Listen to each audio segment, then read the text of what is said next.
నిన్న press meet పెట్టి సుదీర్ఘంగా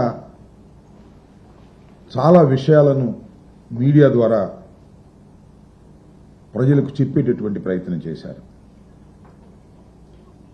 ముఖ్యంగా ప్రస్తుతం ఉన్నటువంటి ప్రభుత్వం అనుసరిస్తున్నటువంటి తప్పుడు విధానాలను,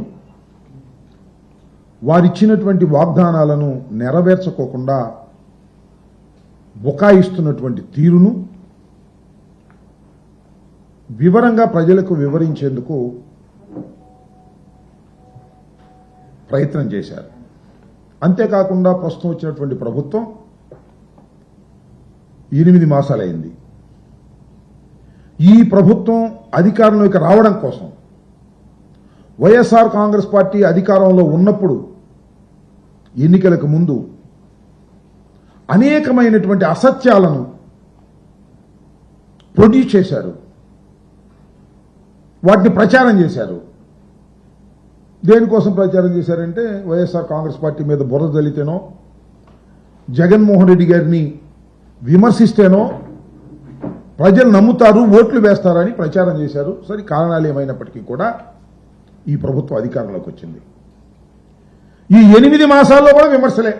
అప్పుడే విమర్శలు చేశారు, ఇప్పుడు అదే విమర్శలు. వాళ్ళు ఇచ్చినటువంటి వాగ్దానాలు నెరవేర్చలేక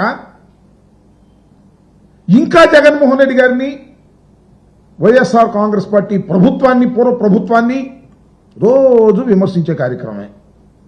విధ్వంసం జరిగిపోయింది అంటాడు చంద్రబాబు నాయుడు గారు. అన్ని వ్యవస్థల్ని జగన్మోహన్ రెడ్డి గారు సర్వనాశనం చేసేశాడు అంటాడు. ఎందుకు అంటున్నాడు అని కొద్దిగా లోతుగా తెలివిగల వాళ్ళు ఆలోచిస్తే, ఆయన ఏమీ చేయలేక, ఇచ్చినటువంటి వాగ్దానాలను అమలు చేయలేక, ఎన్నికల్లో అధికారంలోకి రావడం కోసం స్టడీ లేకోకుండా 40 సంవత్సరాల అనుభవం కలిగినటువంటి నారా చంద్రబాబు నాయుడు గారు, 4వసారి ముఖ్యమంత్రి అయినటువంటి చంద్రబాబు నాయుడు గారు స్టడీ లేకోకుండా,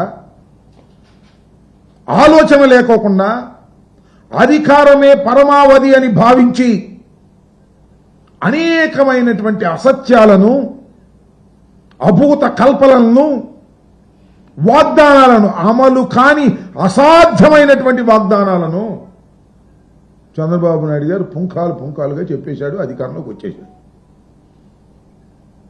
జగన్మోహన్ రెడ్డి గారు నేను మనవి చేస్తున్న ఎన్నికలకు ముందు కూడా ఏ రోజున కూడా తాను చేయలేనటువంటి అంశాలను చేసేటటువంటి ప్రయత్నం చేసేటటువంటి కార్యక్రమమే చేయలేదు. మీరు గుర్తుపెట్టుకోండి. ఆయన ఏది చెప్పినా అది చేయగలుగుతామా లేదా అనే దాని మీద స్టడీ చేసి, సత్య శోధన చేసి, ఇది చేయగలుగుతామని నిర్ణయించుకున్న తరువాత మాత్రమే దాన్ని చెప్పి అమలు చేసినటువంటి వ్యక్తి జగన్మోహన్ రెడ్డి గారిని మనవి చేస్తున్నాను.